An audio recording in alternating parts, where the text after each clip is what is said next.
Hello everyone. Today we're going to go over the Intro to Rhino lecture.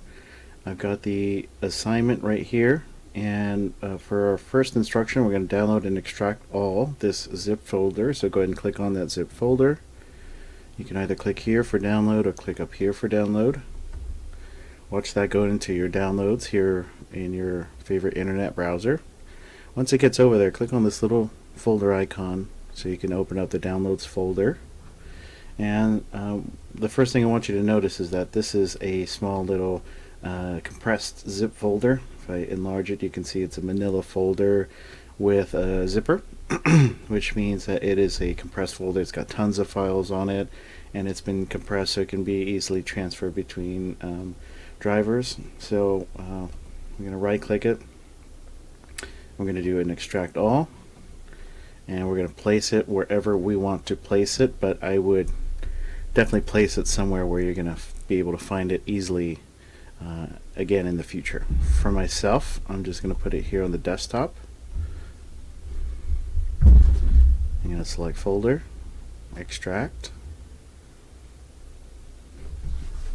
Alright, now that I've extracted this, I can actually look at the different files that are on it. Looks like I've got a folder called models, and I've got a PDF called RHTML1EN20180116. So let's go ahead and get started with the exercise itself.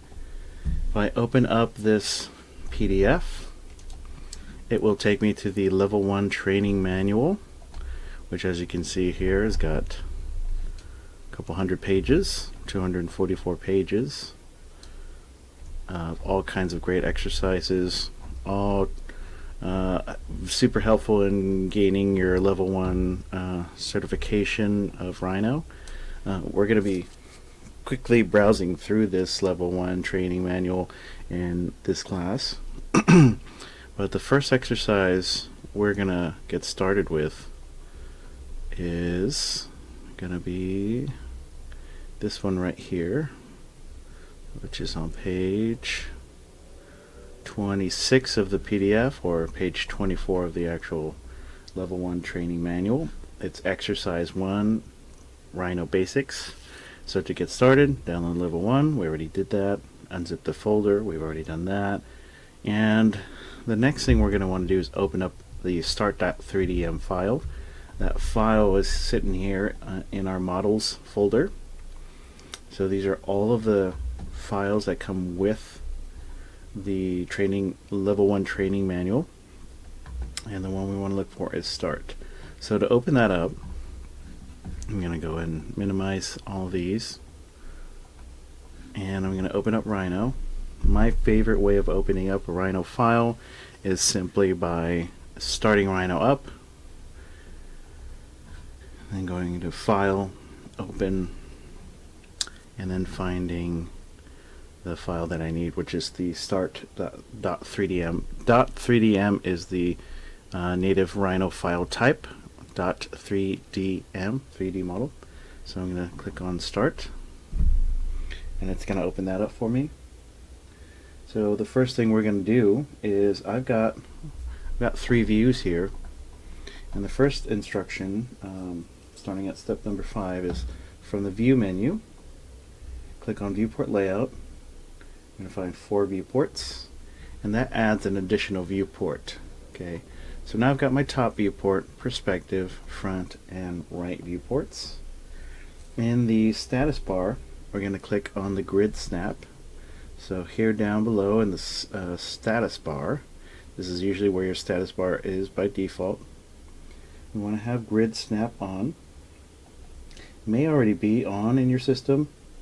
Be careful that you do not turn it off instead of on. If grid snap is on, it will be bold in black in the status bar.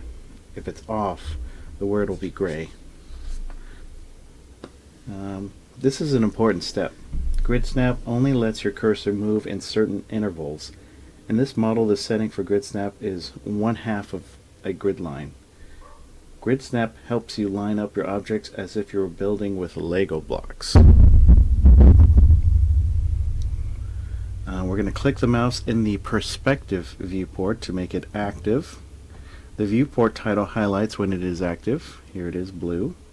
And the active viewport is the viewport where all your commands and actions take place. Click on the arrow icon to the right of the perspective title, or right mouse click on the title to open the drop-down menu, and then click on Shaded. The objects should appear shaded. A shaded viewport lets you preview the shapes. The viewport will remain shaded until you change it back to a wireframe view. You will change your viewport as needed. Later we'll discuss the other viewport display options. From the Render menu, we're going to click Render. Rendering the model opens a separate render window. The model displays in render colors previously assigned to objects. You can also set lights and a background color. You will learn about doing this in other exercises. We cannot manipulate the view in the render display window, but can save an image to file.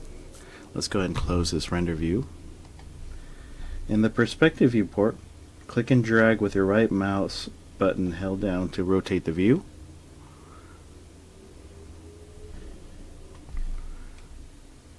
The plane helps you stay oriented. If the objects disappear, you're looking at the bottom of the plane.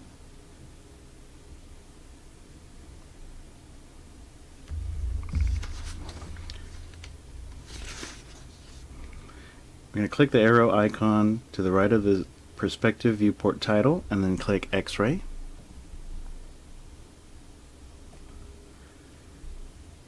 Click the arrow icon to the right of the perspective view title and click Ghosted. And then we're going to do that again, and this time click Rendered.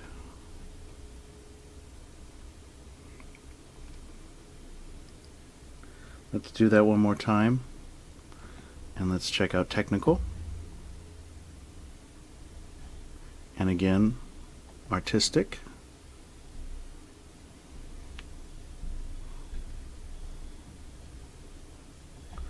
And once more, Pen.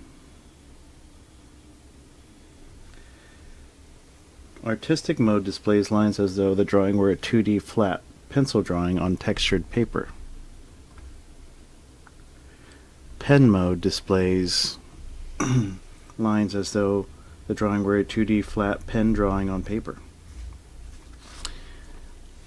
Let's go ahead and change this back to wireframe.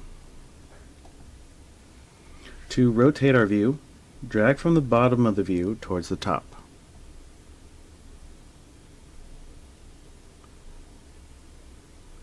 You're now under the objects looking up.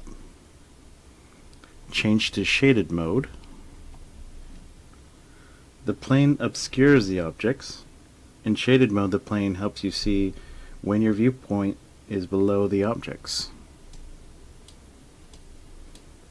To get back to your original view, press the Home key to undo your view changes. If you're lost in space, in the perspective viewport, from the View menu, click Viewport Layout, 4 viewports. This takes you back to the default viewport settings. Let's do that one more time. View, Viewport Layout. Perfect. Navigating around the model. To pan in a viewport, in the perspective view, hold the Shift and drag with the right mouse button to pan the view. This is panning. I can also do this with my middle wheel button by clicking and dragging the middle wheel button. Let's make sure that you have that setting on. I'm going to go to Mouse, run this macro, manipulate view pan, press Alt or Shift to rotate, press Control to zoom. So make sure you have these things on. Go to Display Document Properties right here, go under Mouse. Instead of your middle mouse button running pop-up, we're going to say run this macro, manipulate the view, and hit pan. And in doing so, I can now pan without having to hold down Shift. Okay. Pan the view in the parallel viewports by dragging with the right mouse button. So I can do that here as well. In the front viewport, right viewport, even my top viewport. In the parallel viewports, it's not necessary to press the Shift key, and especially if you've changed your mouse settings so that way you're running a macro which allows the middle wheel button to be a pan. Zooming in and out. Sometimes you want to get closer to your objects or move back so you can see more. This is zooming. As with many things in Rhino, there are several ways to do this. The easiest way is to turn the mouse wheel to zoom in and out. If you do not have a mouse wheel, use the Control key and drag up and down in a viewport with the right mouse button. So I do have a middle wheel button, so I'm going to scroll it inwards, scroll it outwards, and that allows me to zoom in and out in all of these viewports. Now if I didn't have a middle wheel button, I can just hold the Control key and with the right click and drag, I can zoom in and zoom out. Emphasis on where my cursor is at the time when I do that zoom in, zoom out.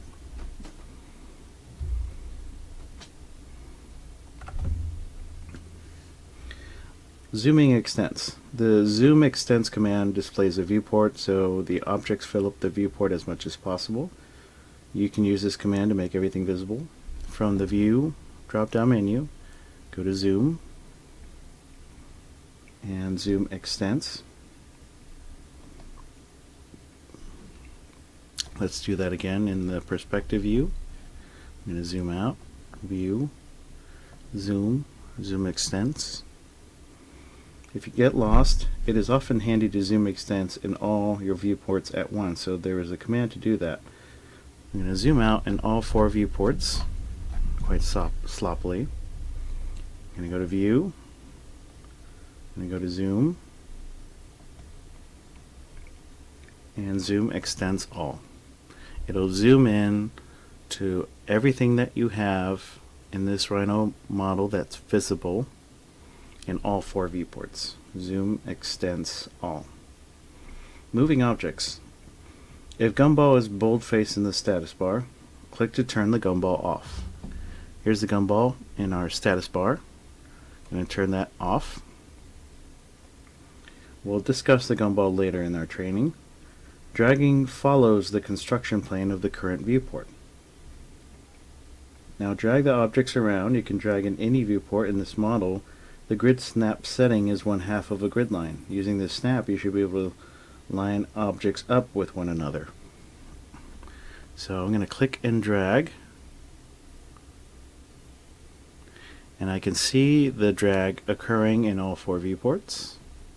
Because grid snap is on, it is snapping to every half increment of these grid lines. I can move them all and line them all up.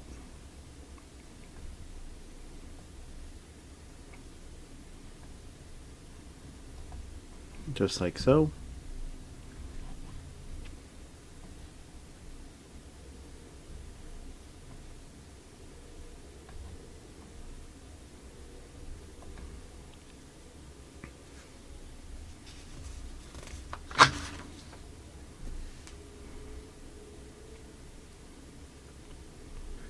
I'm going to click on the cone,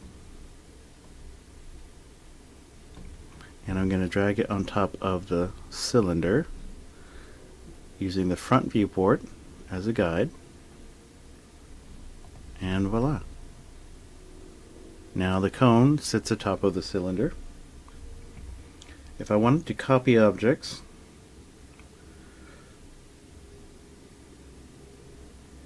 I'm going to go to File,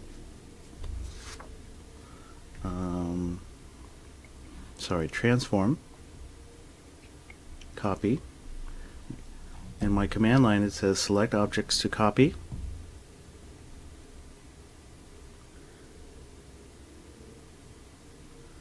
I'm going to click here in the top viewport,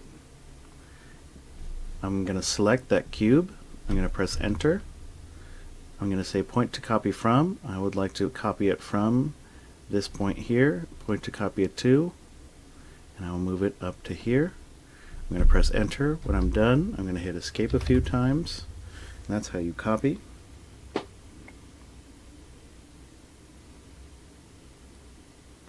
And with that, you should be able to create a decent small castle.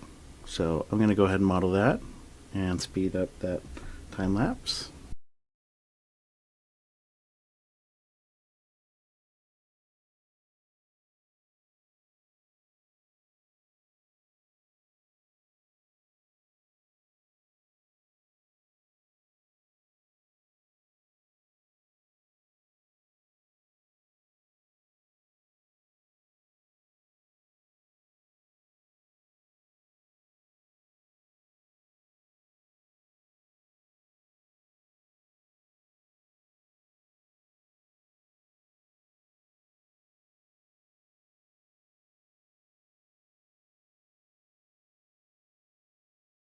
Alright everyone, that concludes this session. If you have any questions about the exercise, please leave a comment down below and I'll make sure to get back to you. Thanks.